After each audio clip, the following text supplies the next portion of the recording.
Décollage pour la suite de l'histoire. Avec la participation du bras robotique de la compagnie Ulik Robotic Circus, la plaque se dévoile enfin. Après plus de 4 ans de travaux, le site verrier de Meisenthal voit la fin de son chantier.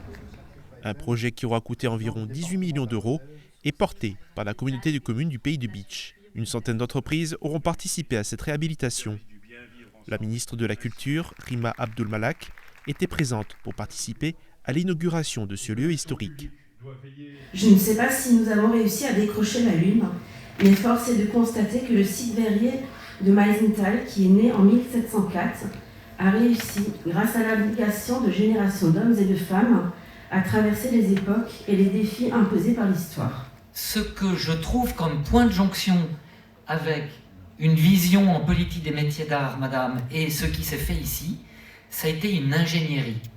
C'est qu'en fait, c'est une relation qui s'est créée. Et c'est peut-être ça qui manque en faveur des métiers d'art en France actuellement, c'est qu'il n'y a pas de statut, il n'y a pas de convention collective, il n'y a pas de vision, ni de politique globale. On peut s'apercevoir aujourd'hui qu'une collectivité peut produire, la boule de Meisenthal, mais pas que, qu'une collectivité produit de la richesse, ce sont aujourd'hui des emplois. Une collectivité a cette capacité aussi de rester l'acteur de son avenir. Meisenthal reste évidemment un service public, je crois que c'est important de le rappeler, reste aujourd'hui un lieu de convergence, reste et sera le vaisseau amiral de ce territoire, mais bien au-delà, évidemment, du Beachland.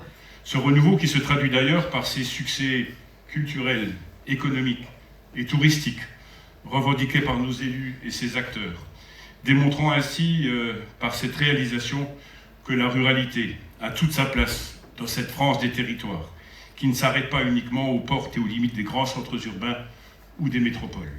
Un projet cercle culturel, un projet de revitalisation, un projet fondé sur le patrimoine, mais surtout pour moi, à la tête de la région, d'être la tête de proue d'un redémarrage et d'une mise en réseau de tous les métiers d'art à l'échelle de la région, et peut-être de la nation.